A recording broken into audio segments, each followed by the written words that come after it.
আজি বহুদিন ধৰি সামাজিক মাধ্যমত দেখি আহিছোঁ যে আচাৰ্য পংকজ পাঠক ডাঙৰীয়াই চুলি গজা ঔষধ প্ৰদান কৰি আছে বুলি।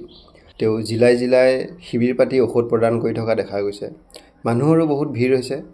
অসমৰ বহুত ঠাইৰ পৰা মানুহ অহা দেখা গৈছে আৰু মানুহবোৰে ভাল এটা ফলাফল পাইছে বুলিও সামাজিক মাধ্যমত দেখা গৈছে। যোৱাকালি গোৱালপাৰাত যিটো ঘটনা ঘটিল, অভিযোগটো আছিল এজন অৱসৰপ্ৰাপ্ত শিক্ষকক প্ৰহাৰ কৰা। কথাটো হ'ল, যদি তেওঁলোকে ভুল কৰিছে আইনৰ কাষ চাপিব লাগিছিল, কিন্তু এনেদৰে কাণত ধৰাই আঁঠু কঢ়াই তাকো নিউজ চেনেল মাতি ক্ষমা খোজোৱাটো একেবাৰে যুক্তিসংগত নহয় বুলি মই ভাবোঁ। তাৰ পাছত আচাৰ্য পংকজ পাঠক ডাঙৰীয়াৰ এটা লাইভ ভিডিঅ' পালোঁ।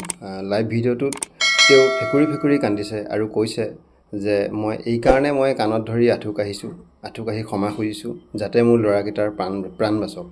প্ৰথম কথা হ'ল, এজন পুৰুষে কেতিয়াও ইমান সহজে কান্দিব নোৱাৰে। যেতিয়া দুখৰ চৰম সীমা পাৰ হৈ যায় তেতিয়াহে এজন পুৰুষে কান্দে। সেইটো পুৰুষসকলে নিশ্চয় বুজি পাব। ভুল কৰিলে ক্ষমা খোজাটো ডাঙৰ কথা নহয়, কিন্তু এনেকৈ আঁঠু কঢ়াই কাণত ধৰি ক্ষমা খোজোৱাটো বহুত বেয়া কথা হৈছে, তাকো অন কেমেৰা নিউজ চেনেলৰ সন্মুখত। বহু মানুহে এনেকুৱা নিজৰ আত্মসন্মান হেৰুৱালে বেয়া পথ পৰ্যন্ত বাছি লয়, কিন্তু তেখেত এজন শক্তিশালী মনৰ মানুহ। তেখেতে তেওঁৰ নিজৰ কাম কৰি যাম বুলি কৈছে। আপোনালোকে এই বিষয়ে কি ক'ব কমেণ্ট কৰি জনাব পাৰে। আজিলৈ ইমানেই, ধন্যবাদ।